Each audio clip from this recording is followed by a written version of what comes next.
Hello everybody, my name is Afiel Lewis, and today I'll be presenting a book review for English Literature Non-Western Civilization at UNK Fall 2020.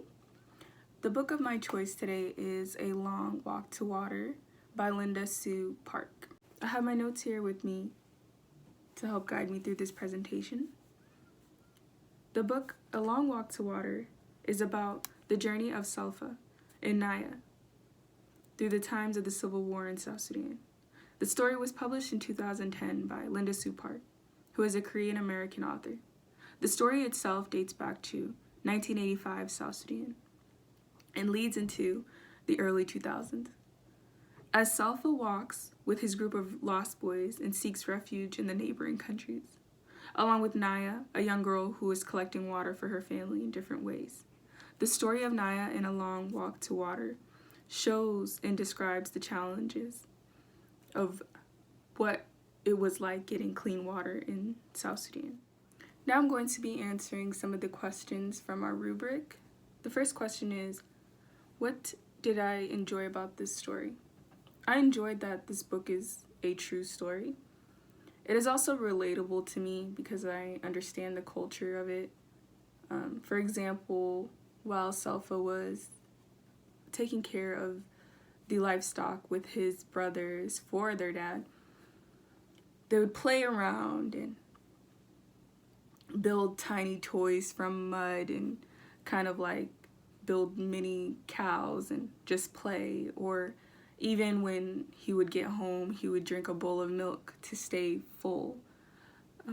I felt that was relatable because I've heard many people tell me the stories of how they would do the same thing when they were in South Sudan, and seen pictures too.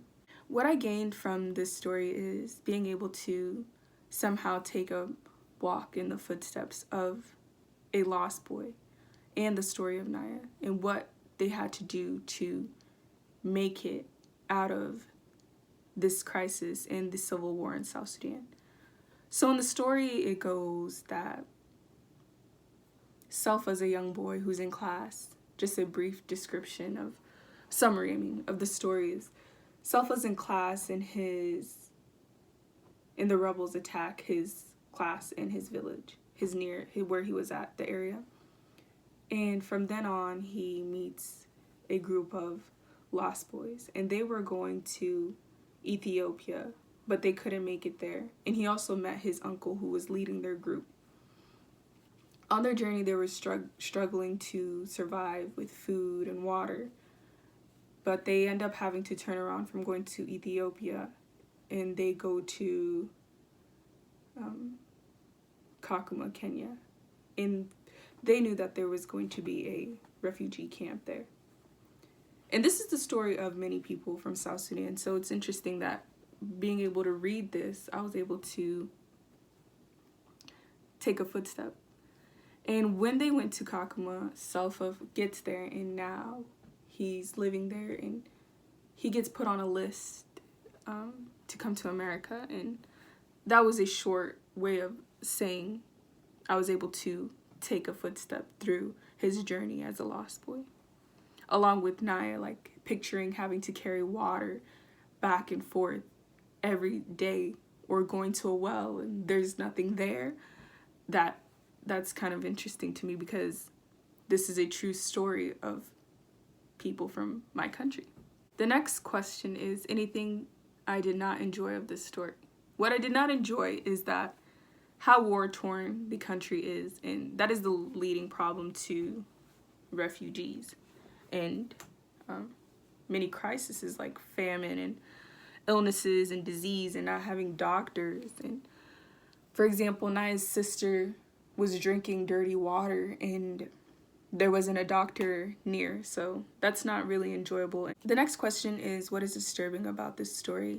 What I find disturbing about this story is that this is a form of genocide, and it is pretty disturbing to read about and hear about these types of situations. And the story really kind of gave me an understanding of what it looked like, what it was pictured like. So that's what I found disturbing. In conclusion, I would recommend this book because this brought awareness to refugees and the water crisis in South Sudan. For example, in the book at the end, the author was able to connect Naya, the story of Naya, to actually real life on how people from America were helping build wells in South Sudan. Naya's family was able to build around this well. They were also able to build a community and have food and have a school and have everything they needed to live. Along with Selfa, when he made it on the list to come to America, he worked hard in school and he was able to raise money to come back to his village. And that's how the story of A Long Walk to Water goes. I would recommend this book, and it was a good read, and thank you for watching my presentation.